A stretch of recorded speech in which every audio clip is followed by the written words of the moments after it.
What's up everybody? So in this video, we're going to be doing some more questions on the topic of ultrastructure of cells. Again, this includes everything to do with eukaryotic cells, prokaryotic cells, animal cells, and plant cells. So let's just get started. Which structure found in eukaryotes has a single membrane? So basically what they're asking is this. Okay, if we come back to our structure here, we know that these two up here are eukaryotic cells, and this one here is an example of a prokaryotic cells. And we know that our cell is surrounded by this membrane called the plasma membrane. If it's an animal cell, in a plant cell, it has two layers, a cell wall, and then inner to that, the plasma membrane. On the contrary, for a prokaryotic cell, we have this capsule on the outer layer. This is a different kind of layer, and then inner to that, we have a cell wall. And then inner to that, we have the plasma membrane. Okay, so these are slightly different in their membranes. But besides the cell having a membrane, these organelles can also have membranes, sometimes two. So for example, first off, try it by yourself. Maybe you already know the answer, okay? Try it by yourself. So they're asking which structures found inside eukaryotes, so either a plant or an animal cell, has a single membrane, meaning only one layer. So can it be the nucleus? No, okay?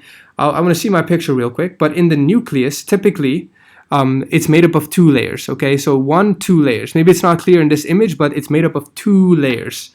Same with the mitochondria and chloroplasts, okay? So pretty much every organelle that is not the nucleus, mitochondria or chloroplast, if it's a plant cell, will have one layer only, not two, okay?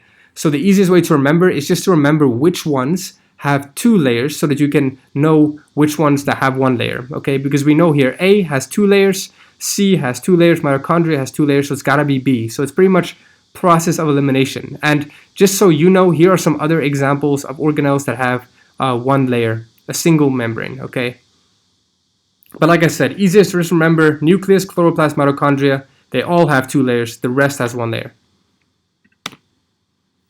Okay, next.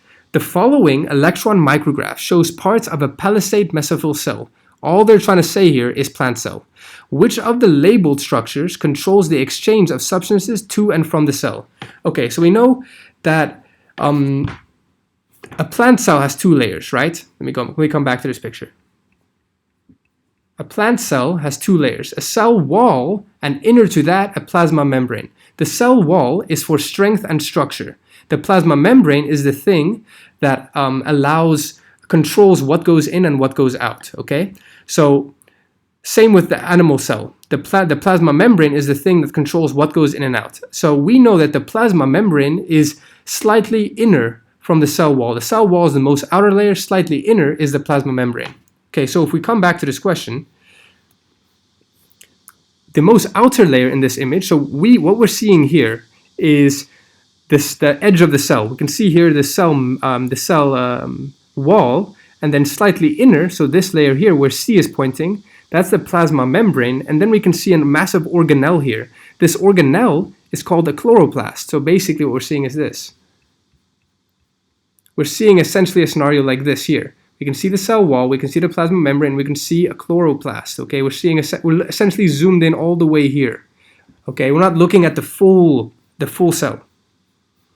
Okay, so now they're asking which of these, A, B, C, or D, is gonna be the plasma membrane, because that's the thing that controls the exchange of substances to and from the cell. So we know it's not B, because that's the cell wall, so it's gotta be C, because that's the layer more inner to the cell wall. It's not A, because A is pointing at the membrane of the chloroplast. This is the chloroplast, right? And then D is pointing at a cisternae or a lamella inside the chloroplast, which you'll learn about more for photosynthesis when you need to learn about the chloroplast. But anyways, just knowing about the two layers, we know it's gotta be C. Okay, moving on. Which organism has DNA located in 3 organelles? So this is a tricky question. Try it by yourself first.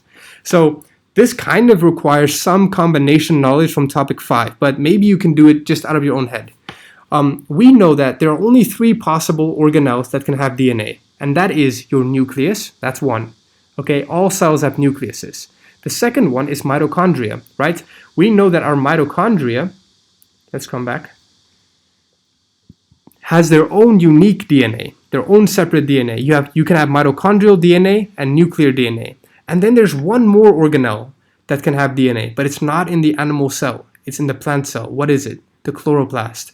So 3 organelles, the nucleus, the chloroplast, and the mitochondria. This means the only thing that can have, the only organism that can have DNA located in 3 organelles must be a plant cell, because an animal cell does not have the chloroplast, meaning any animal can only have a cell that has DNA located in 2 organelles, the nucleus and the mitochondria. Okay, so based on reading this question, you should eliminate any animals and only keep plants.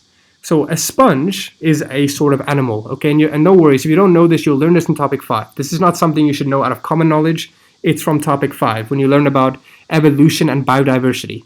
But based on reading this, maybe you'll read a fern. A fern is a plant, right? We all know this from common knowledge. Even though you'll learn it in topic 5, maybe you've heard of the word fern, which is a plant. So you'll notice the only option from A, B, C, and D that is a plant is B.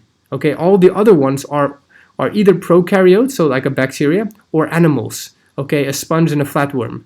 Okay, and so basically, it must be B, since B is the only plant, and only plant cells have 3 organelles that have DNA. Okay, so I hope this one makes a bit sense. This was really a much more tricky question. Okay, which organelle is involved in generating vesicles destined for the cell membrane? Okay, so we know, again, try it by yourself. Let me go back up to the cell.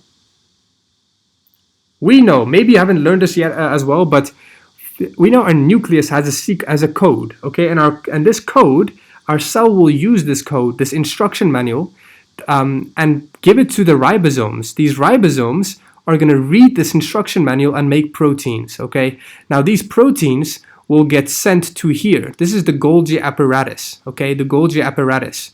Now the Golgi apparatus will take these proteins that were made and modify them and improve them, make them better. And after that happens, the Golgi apparatus will send it to where it's got to go, okay? And the way it sends it is by putting it in a little bag called a vesicle, like a gift bag, okay? A vesicle. And this vesicle will get sent to either outside of the cell or wherever it's needed inside the cell, okay? So that's the sequence of events. We start with the nucleus, and then we go to ribosomes that's on the rough endoplasmic reticulum or in the cytoplasm. Then they send it here to the Golgi apparatus, and then the Golgi apparatus will send it where it's got to go, okay? So now we can probably come back to this question. Which organelle is involved in generating vesicles destined for the cell membrane? So it's got to be Golgi apparatus, right? I said this is the thing that finally edits and modifies the protein that was made and decides where it goes. And in some cases, it could send it to the cell membrane. So it's not the smooth endoplasmic reticulum. This one has other functions, including the synthesis of fats, such as cholesterol, or, for example, breaking down alcohol and toxins. So it has some other functions that you need to know, but it's not related to vesicles. And rough endoplasmic reticulum is involved in making proteins, like I said.